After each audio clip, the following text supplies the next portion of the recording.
episódio de hoje, então, as disciplinas de língua portuguesa e matemática. Eu, particularmente, me dei muito bem sempre em língua portuguesa e na área da linguagem. Já a matemática foi motivo de reprovação na minha trajetória escolar. Matemática, química e física, meu Deus do céu! Mas a gente supera esses desafios, né? E lembrando sempre dos nossos patrocinadores, o Sicredi Região dos Vales, o Espaço Florescer, a Diole Maísa de Siqueira, que é psicopedagoga, e o casal, nossos queridos amigos, o Eldo e a Maria Sarlete Orlandini. A vocês o nosso muito obrigado por permitir continuar com este bacana projeto que conta um pouquinho da história do Scalabrini. Meninas, sejam bem-vindas, Marga Fac, a Liz e Zener, vou deixar o microfone com vocês. Falem um pouquinho, começando contigo, Marga, sobre tempo de Scalabrini, como chegou, né, e como foi como está sendo a tua estadia aqui no Scalabrini. Minha trajetória, muito bem. É mais longa a minha trajetória, eu fui aluna do Scalabrini, né, fiz auxiliar de escritório, me formei em 81 e 88 eu retornei para cá como profissional. Eu entrei na secretaria, trabalhei alguns anos na secretaria, e depois, como eu tinha prestado concurso, eu comecei a atuar em sala de aula, né? Eu fiz concurso área 2 e 3, e aí, desde 2002, eu atuo diretamente só em sala de aula, com língua portuguesa, ensino fundamental e médio. Que bacana. Então, e continuamos aí, né? Até o ano que vem, pelo menos. Graças nessa a Deus, outra matrícula. Graças a Deus. Liz, e a tua trajetória no Scalabrini? Eu sempre comento que falar da trajetória, da vivência no Scalabrini, assim, é um misto de emoções, porque se atravessam a vida, assim, profissional e a vida escolar da gente. Eu também fui aluna do Scalabrini, fiz meu ensino médio aqui no Scalabrini. Na época, o curso era PPT, Preparação para o Trabalho. A gente tinha, né, essas opções de ensino médio. E depois de formada, 10 anos após, né, é que eu ingressei aqui, então, como professora nomeada, concursada da rede estadual, e sempre trabalhei com ensino médio. Esse ano completarão em julho, e eu assumi, porque eu fui nomeada, chamada para nomeação, eu estava prestes a ter a minha filha, já estava com cesárea marcada. Então eu tive que postergar a nomeação após o nascimento dela. Nem começou, já entrou em licença maternidade. Eu fui a Porto Alegre para a nomeação oficial com a Bianca com 1 mês de idade. Daí eu fui nomeada, assumi um dia, concluí a licença maternidade e oficialmente em novembro é que eu estive em sala de aula naquele ano. Para iniciar oficialmente a tua trajetória. Como é voltar para as duas? Como é voltar, encerrar o ciclo enquanto aluna e voltar depois enquanto professora num outro patamar, num outro estado? Como é esse retorno, né, pós-aluna? Assim, ela tem alguma simbologia ou é coisa mais tranquila? Tem muito significado, porque quando a gente volta como profissional, a gente encontra colegas que foram ex-professores, alguns, né, depois eles vão seguindo a trajetória, concluindo, indo para a aposentadoria. Mas a gente passa a ser de aluna a ser colega. Os espaços que a gente viveu como aluna, a gente vive como profissional. Estar numa sala de aula, às vezes, assim, vem memórias. Eu fui aluna na sala onde é o primeiro 3 hoje. Então, assim, é um filme que passa na cabeça da gente. Mas, e ao mesmo tempo, a gente percebe como as mudanças aconteceram, como era, como é hoje. Mas é um sentimento de pertencimento também, porque é uma caminhada que a gente tem dentro do Scalabrini. E nesse meio tempo também, a minha filha fez parte da vida escolar aqui, a Bianca esteve aqui do pré ao 7º ano. Então também eu sempre falava isso com ela, né? Scalabrini faz parte da nossa vida. Vida da família. Exatamente, da vida familiar, exatamente. E muitas construções, muitas emoções, muitas trocas, vivências, desafios. O teu marido estudou aqui? Não, estudou aqui. Senão Mas seria muito isso, esforço, né? exatamente. Mas quero ouvir um pouquinho a Marga também. Marga, aluna, né? Período de aluna e retorna enquanto professora. Enquanto professora, diante dos alunos, tem aquele momento que a gente vê o comportamento ali, né? A juventude em sala de aula, a gente se enxerga enquanto aluno? Com certeza, as mudanças vão ocorrendo, né? E como é bom o tempo do ensino médio, né? As amizades, os desafios, tudo que a gente constrói junto, né, com os colegas. E como disse bem a Lise, né? Os que foram teus professores passam a ser teus colegas, né? Eu também tive a trajetória aqui, fui aluna. O meu marido foi aluno do antigo São Pedro, aqui, que antes era, né? E os meus 3 filhos estudaram aqui. Nossa, mas isso dá outro E eu podcast. fui prof dos meus filhos Ai, aqui que na legal, escola. Marga. Então é uma trajetória linda, né? A gente se vê perante os alunos, né? E a gente lembra, assim, né, do nosso tempo de escola. E acompanhando depois os meus filhos aqui, né, também no Scalabrini, eu acho que é uma trajetória linda. Scalabrini é uma escola plural, diversa, acolhe a todos, né, com muito carinho. E da época de estudante para a época profissional que eu atuo aqui, essa acolhida, esse respeito com as pessoas, esse comprometimento, eu acho que isso segue junto com o Scalabrini ao longo dos anos, e tomara que continue, né, por muitos anos. O desafio a gente tem falado nas entrevistas, o desafio ser justamente esse, ele continuar se mantendo neste patamar, né, de reconhecimento, de acolhimento, de referência, né, elementos que o colocam nessa condição de escola de referência para a região alta. Perfeito, é uma referência, né? E eu diria assim, quantas famílias se veem na mesma situação que a minha, né? É o pai, é a mãe, são os filhos, todos passaram pelo Scalabrini, e a lembrança sempre é muito boa do Scalabrini. Nós vamos falar sobre português e matemática. É português ou é língua portuguesa? Português ou língua portuguesa, os dois, exatamente, os dois são corretos.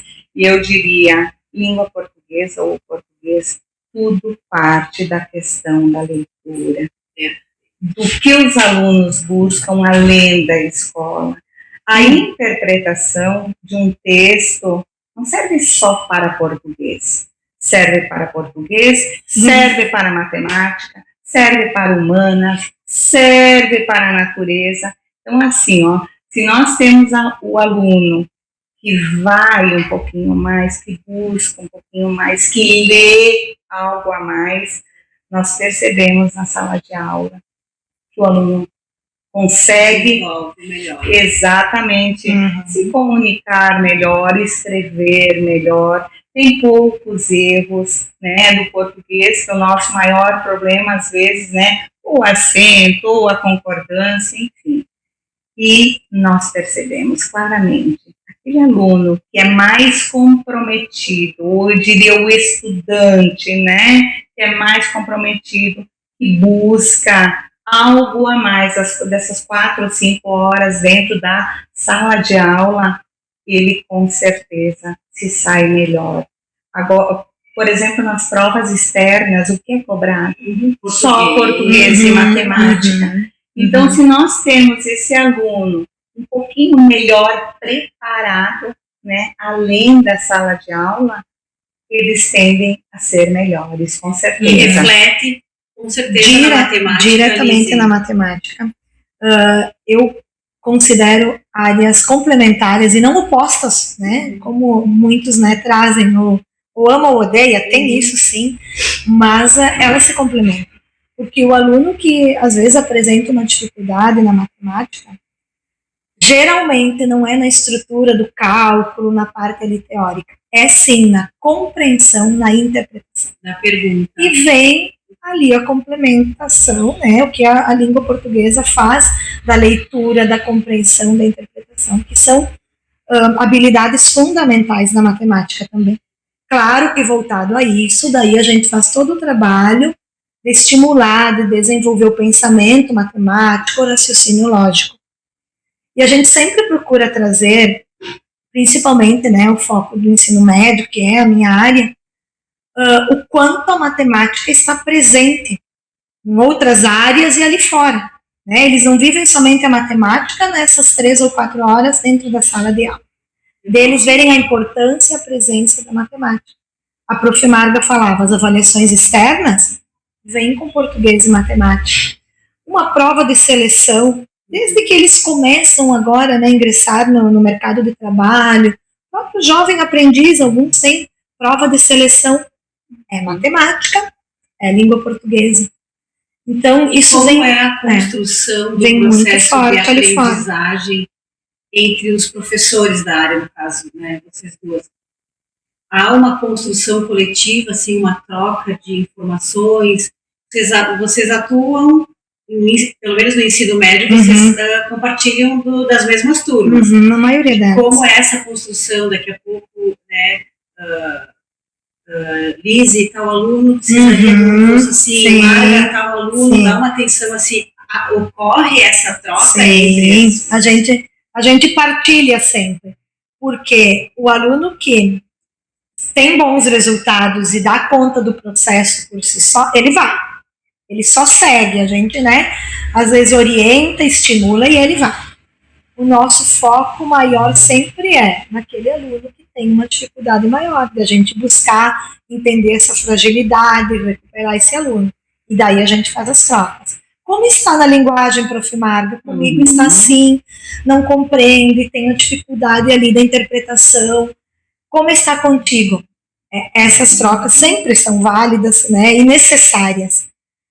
Mas o que a gente vê, assim, que é desafiador nos dias atuais, o quanto a gente está numa geração que não tem no momento a compreensão da importância do ensino médio. A gente falava antes, acho que na nossa época a gente validava mais, né, se entregava para esse ensino médio.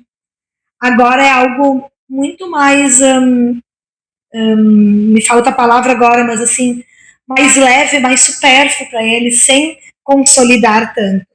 Né? Está aqui na escola, não se apropriam. Aquele momento faz, compreendeu sim ou não, tá tudo bem, segue, volta na próxima aula, alguns assim, não teve o foco em casa, não teve o estudo direcionado, não tem aquele comprometimento de entender assim, que a gente precisa um pouco mais.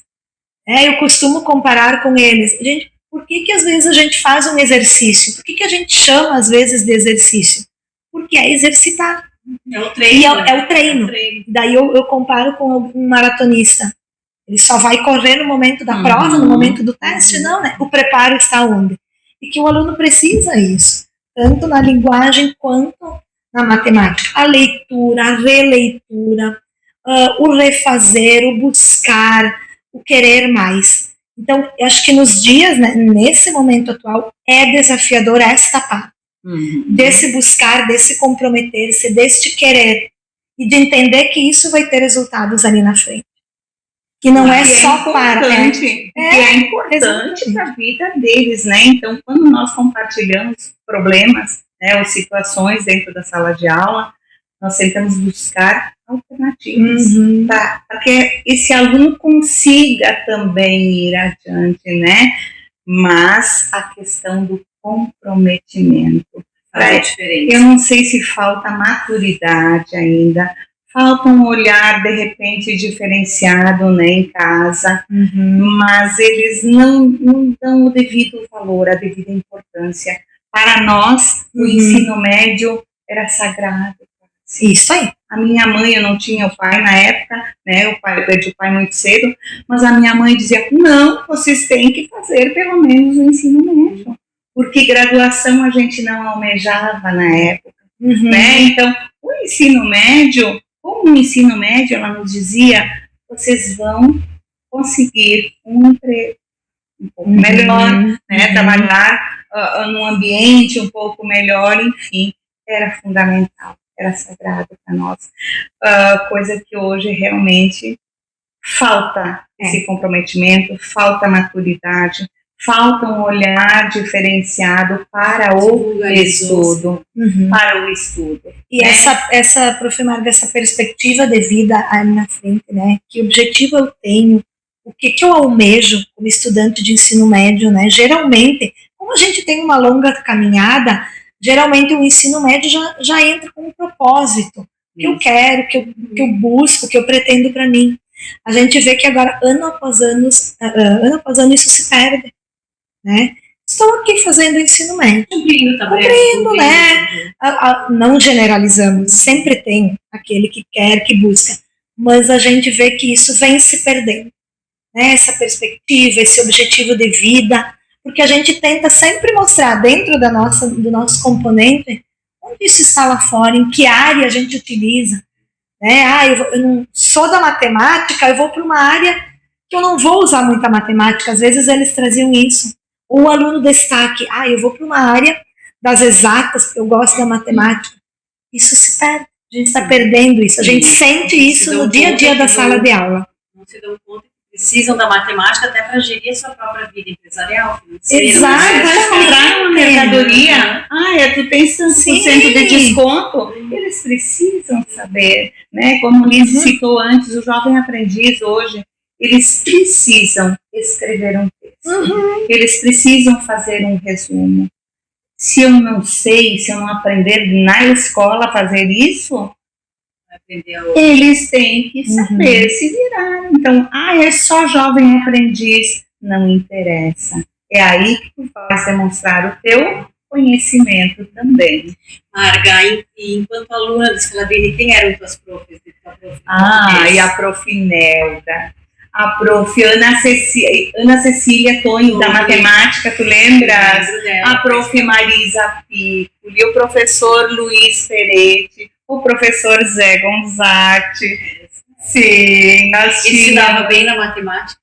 Mais ou menos, não era muito o meu forte também. Imagina a matemática com a Ana Cecília Tonho. A média era 7 e um ano. Imagina eu, a Carla Sepe, a Beth Demiqueia, a Silvia Denez. Ficamos com a média 6,9. Ai, meu Deus. Que era 7. Vão fazer a prova de recuperação. Parece hoje, né, Prof. Marga? Como hoje, né? Meu Deus, imagina, né? Como é que nós ficamos. Não, a professora ainda imagina um deve dar coisa nenhuma. Então, nós tínhamos que realmente estudar. Isso aí. E a mãe querida nos auxiliava no que era possível, né? A mãe fez a 5ª série na época, repetiu, e imagine que ela podia ser professora na época. Que não tinha como avançar, né? Mas ela dizia, vocês vão estudar, né? Então, nós tínhamos que valorizar o estudo como assim, realmente era algo que era a única saída que nós tínhamos. E tu, Liz, quem eram as professoras de matemática? A Prof. Luiz Sara e a Prof. Glória, na minha trajetória de ensino médio, eu fiz ensino médio aqui. E quando eu retornei ao Scalabrini como prof, elas foram por um período minhas colegas. Como tu era no português? Eu gostava também do português. Eu tinha bons resultados também. Tanto que quando eu fui para o vestibular, a minha primeira opção era matemática, mas a segunda era letras. Olha ali. Eu gosto da escrita também, da interpretação. Para mim, elas se casam, elas se complementam. É isso. E complementando o que a Prof. Marga falou ali nessa trajetória, né, quando a gente viveu a escola, era isso. Se faltava ali um décimo para a média, faltava e tu ia para a recuperação e reprovava. E hoje a gente oportuniza possibilidades, estratégias diferentes, seja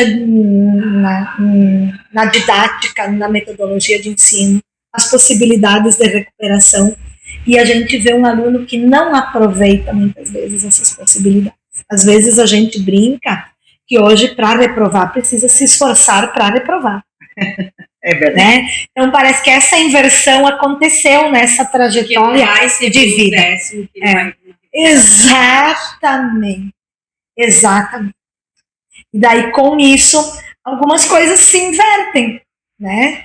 E que talvez por isso também perpassa a questão do comprometimento, da valorização, né? Porque a sala de aula, principalmente nos nossos componentes, exige foco, exige uma organização, exige ali uma rigidez, digamos assim, né? Não é um show o tempo todo. Por quê? Né? A matemática é difícil, o português é difícil. Eles trazem isso. Porque é onde tu precisa focar, interpretar, produzir. Né? E é um desafio desta geração. Onde tudo é pronto, tudo é fácil. É a geração de rede social, eles vivem no TikTok, e a sala de aula não é isso. Né? Nem a linguagem, nem a matemática vêm prontas e vêm assim, ó, passei meu dedo na tela e tá aí, acabou. Por mais que a gente busque estratégias diferentes, né, evolua com a questão da tecnologia. Eu falava antes numa turma, trabalhando gráficos estatísticos, né? Eu já vivi a época que a gente construía manualmente, agora a gente usa programas de computador, usa os softwares que facilitam a visualização, a interpretação. Mesmo perante tudo isso, exige foco, atenção, determinação e trabalho e produção. E muitos desta geração só tem isso na escola. Então, é um desafio. É um desafio. Abre um precedente para se debater com mais profundidade a qualidade de ensino e até a realização do professor enquanto profissional. Eu imagino que a maneira como está o cenário atual pode até frustrar quem está à frente da sala. Exatamente, porque é tudo muito rápido. Eles querem tudo muito rápido. Pronto. Eu percebo, quando eu dou um texto, por exemplo, um conto, que é um pouquinho mais longo, não, esse texto é muito grande. Para chegar até o final, é muito, exato, é muito extenso, é um sufoco. Para eles isso é tipo, é um pesadelo. Não, eu não quero ler, eu não vou ler. Por quê? Porque a geração do rápido, do pronto, é aqui, né? É um passar isso, né? Muito.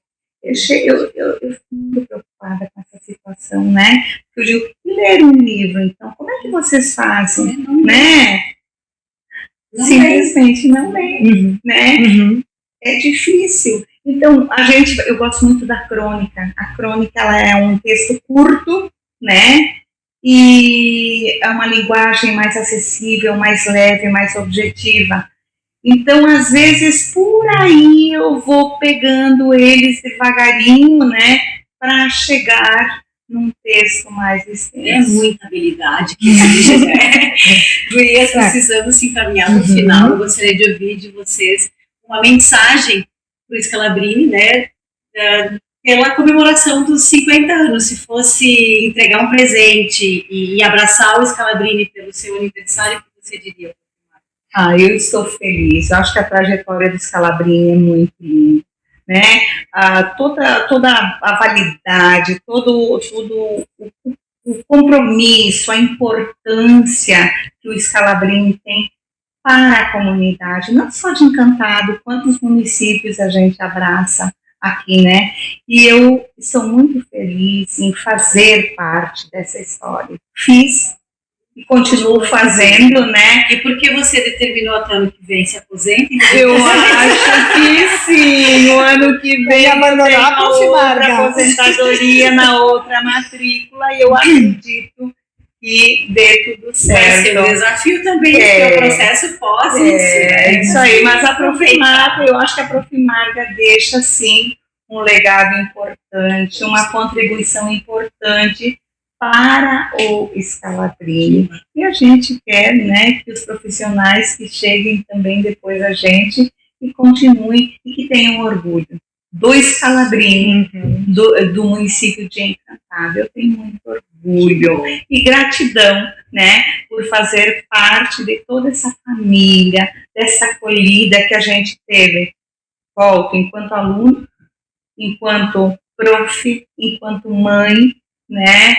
Aqui a gente sempre bem-vindo, em diferentes situações. O Scalabrini é o alvoroço, acontece tudo às vezes ao mesmo tempo, né?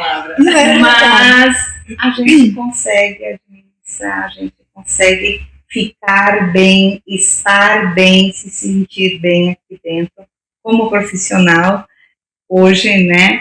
E a gente só tem a agradecer, só gratidão por essa oportunidade que eu tive lá em 88 de entrar aqui como profissional e continuar a minha trajetória aqui dentro. Feliz por estar ainda aqui. Que bom.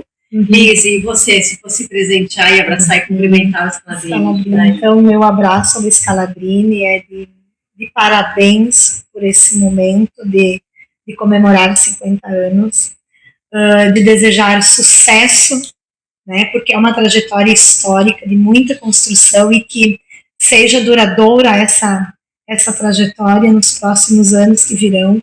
E um abraço de gratidão por todas as vivências aqui construídas. A Scalabrini faz parte da minha vida pessoal e profissional.